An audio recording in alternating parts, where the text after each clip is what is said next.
Hey guys, Yankee here, and today I'm going to be giving my thoughts on volume 28 of One Piece.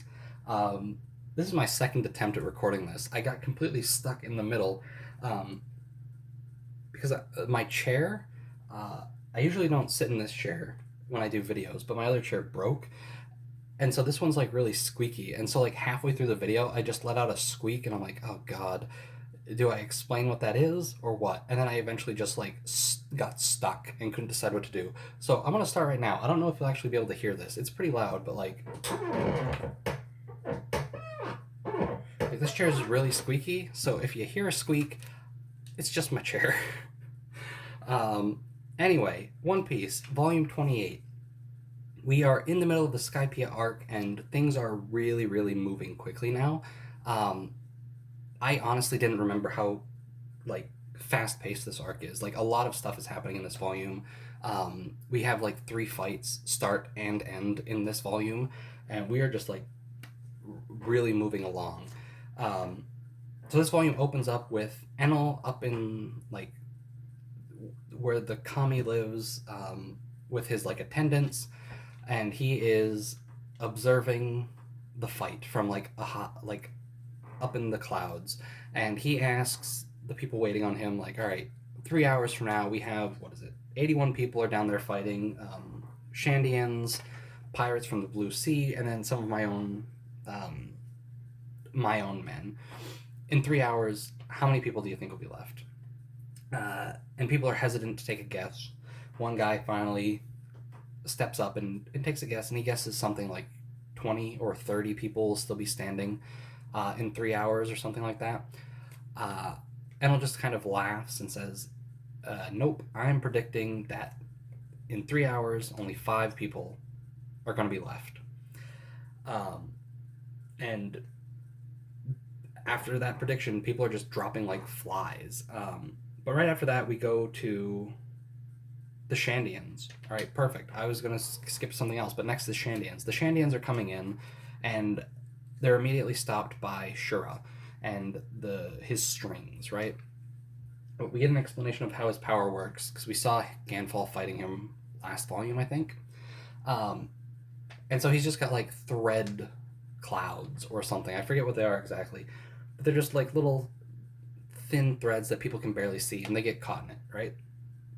So a bunch of Shandians are caught, except for Wiper, who is leading the charge into um, the land here to try and take it back, and he attacks Shura, and he uses a dial to attack him and takes him out in one hit.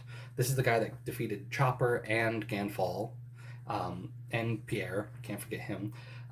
And he was just instantly defeated in like chapter one of this volume. And then after that, after we see Shura defeated, we go to Ganfall, Sanji, Nami, and Usopp on the Going Merry, and we get an explanation of how dials are used in battle.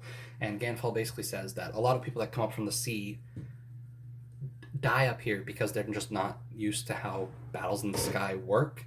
And we get explanations about different kinds of dials. He does like a demonstration with Sanji where he puts a dial on a barrel, has Sanji smack it with a ridiculously sized mallet. Nothing happens, and then he grabs the dial and pushes the button on it, and then all the force from the swing that he did comes out of the dial.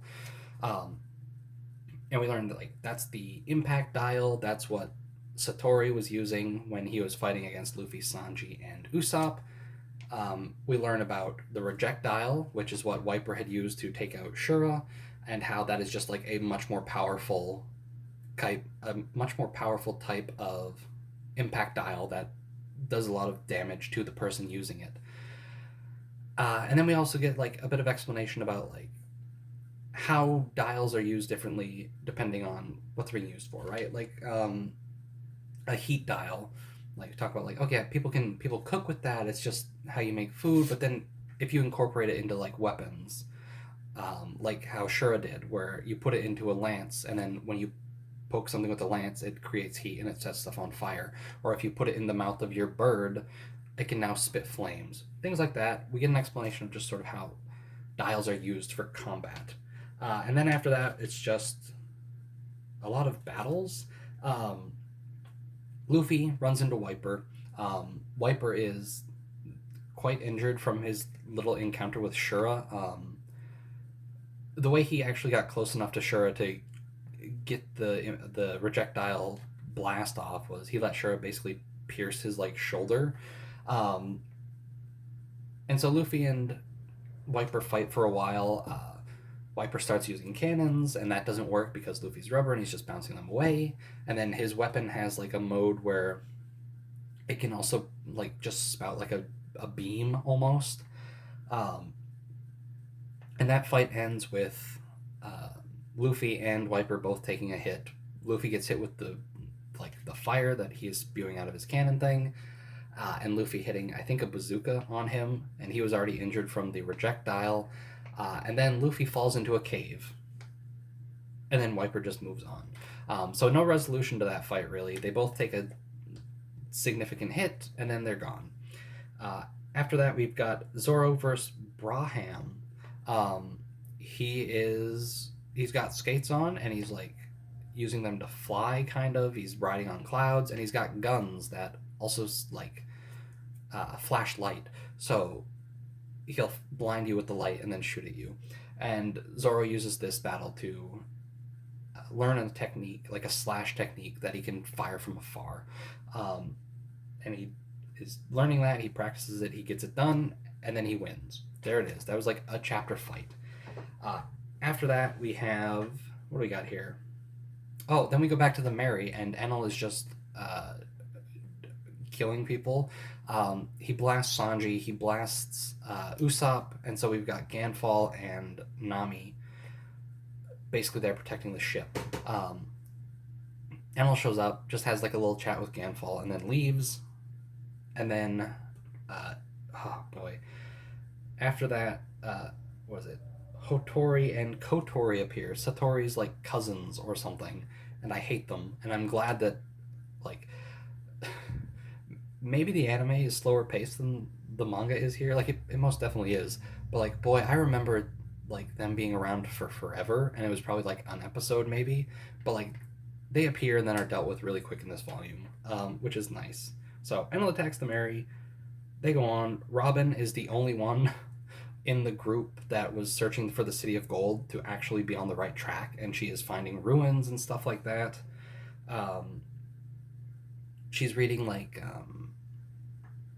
hieroglyphs off some like I forget exactly what she said it was, but it's like a little statue in towards the town where it's basically talking about how it fell, and I'm unsure if that is an explanation, like if that was something that the people here in the sky, not the sky people, but like the Shandians that are still in the sky, if they had made that and then put it there after the fact, or if that was from long before.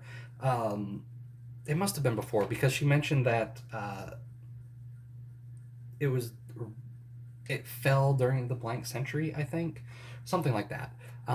So Robin is really interested in this because it has to do with what she's looking for. Um, and then Chopper gets a fight versus Gedatsu, who is not very smart. Um, and it's a fine fight. Again, we're just blasting through the fights. Like all of Enel's, maybe not all, two of the three remaining like main Enel henchmen who do the trials are wiped out in this episode, or this volume, I mean. So Shura gets taken out by Wiper really early. Gedatsu gets taken out by Chopper, who Gedatsu's got like dials on his feet and on like his shoulder, I think, or maybe it's on his hand, I forget, that propel him. So he's like flying around, and the way Chopper eventually defeats him is he just like unties one of his shoes. So when he tries to fly, he spirals out of control, and eventually he falls through the clouds. Um, I'm like speeding through it because I don't really have a whole lot to say about it. Like it was a fine fight, and Chopper got a good bit to shine. Um, but there's not like a whole lot to say about it. It's not like with Chopper or with Zoro where he like created a new technique mid battle. No, Chopper just fought him and figured out how to beat him in one. And then we get Nami and Ganfall versus Hotori and Katori, and that fight is whatever. They each have like they're twins. They look the same, and each one of them has two different dials. So four dials total. Like I forget what they were. One of them's like a gas dial. One of them's like a flame dial. One of them's like a something else dial, and then something else dial. And so they like spin around, so you can't tell which one is which, and then you got to figure out which dials they have. It's fine. Nami actually does something, which is always nice. There's a point like that I really like where right before the fight or in the middle of the fight or something like that. This might have been even earlier in the volume before this actual fight happened, where she basically says like sometimes I have to protect everyone around here too. So she gets a little fight in. She gets a victory in. She defeats one of them. Does she defeat both of them? I don't remember. I just remember the one that she impact dials in the face to defeat. I don't remember how the other one gets defeated. I don't know if it was Nami's weapon or if it was Ganfall did something. I don't remember. That fight was okay. And then at the end of this volume, we get a setup for another fight. We get Robin and Yama. So we'll see how that goes. Robin is just very upset that a lot of Enel's people are like destroying the ruins. So she's very unhappy with that. And then we also got Canis Papaga. Oh gosh, what is her dad's name? Canis's dad, and then Asia show up. And I don't remember if last volume we saw them leave Ganfall's garden or whatever and pick up Asia. So when they showed up here and they just like they're just showing up and they have Asia already, like I was very confused, and I don't remember if they found her last volume or if it happened off panel. But anyway, that is. Oh no, we have one more thing. Two more things actually. Enel, we learn what his devil fruit power is. Because when he is fighting, what is it like, Kumadori, something like that. He is lightning. He is a like crocodile, where he is made out of lightning. So physical attacks don't really hurt him. He got cut in half at one point and then just connected himself. So like we didn't really get to see his power when he attacked Usopp and Sanji, but like now we know he's made out of lightning. He has lightning powers. Kumadori was freaking out because he's like, even a reject dial won't work on this. Wiper, you're going to die.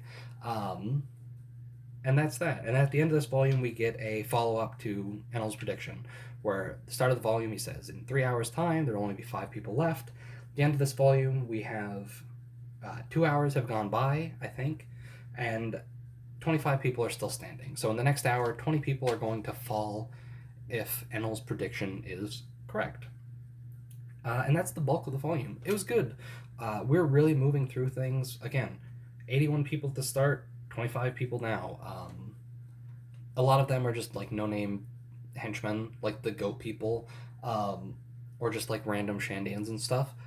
But like some big players got knocked off in this volume, and we're just like still moving through them. I think the pacing of this volume was really, really good. And yeah, and like they were fun fights too. Like again, I glossed over Chopper and Gadatsu, but it was a good fight, and Chopper really did a good job. It's just not a lot to talk about in it. Zoro versus Braham was good, and him sort of figuring out new techniques was neat. Seeing Nami actually do like have a good fight again is good. I say like she didn't have one last arc. She just had a fight in Alabasta, I guess.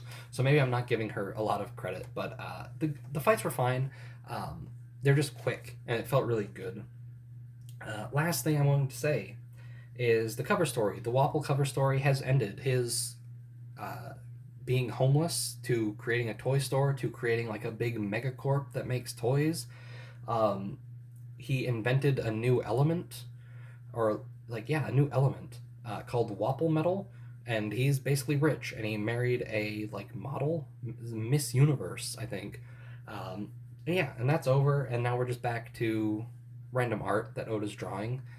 Uh, yeah, a good volume.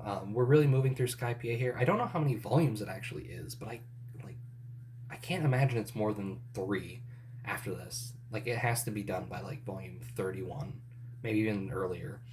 Um, but yeah, good volume. I'm really enjoying this arc. Thanks for watching, and I'll see you guys next time.